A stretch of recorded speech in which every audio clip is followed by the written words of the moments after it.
এই মুহূর্তে সবচেয়ে আলোচিত শব্দটির নাম জেনজি। সব অঙ্গনের মানুষই কথা বলছেন জেনারেশন জি প্রজন্মকে নিয়ে। বলিউডের লাস্যময়ী মাধুরী দীক্ষিতকেও প্রভাবিত করে প্রজন্মটি। জেনজিদের থেকে অনেক কিছু শেখার আছে বলে মন্তব্য করেছেন বলিউডের এই নারী সুপারস্টার। সংবাদ মাধ্যমকে তিনি জানান জেনজিরা তাকে দারুণ প্রভাবিত করেন। তিনি বলেন, জেনজিদের সঙ্গে আমার যখনই দেখা হয় মনে হয় তারা খুব স্মার্ট, অনেক কিছু জানেন। তারা তাদের জীবনের সব অভিজ্ঞতা ভাগ করে নিতে জানেন। সোশ্যাল মিডিয়া তাদের জন্য খুব গুরুত্বপূর্ণ। জেনজিদের থেকে অনেক কিছু শিখতে পারি। আমার ছেলেরাও অনেক কিছু জানে।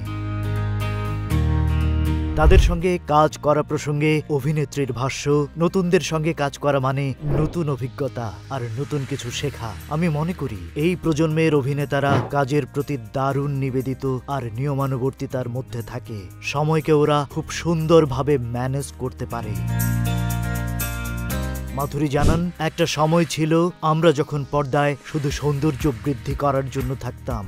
ধীরে ধীরে দিন বদলাচ্ছে। আমি সত্যি ভাগ্যবতী যে একাধিক শক্তিশালী নারী চরিত্রে অভিনয় করার সুযোগ পেয়েছি। ছবি নির্মাণ সত্যি অনিশ্চিত, কিন্তু মেয়েরা এখন ভালো চরিত্রে অভিনয়ের সুযোগ পাচ্ছেন। Rajib Raihan, news flash 71।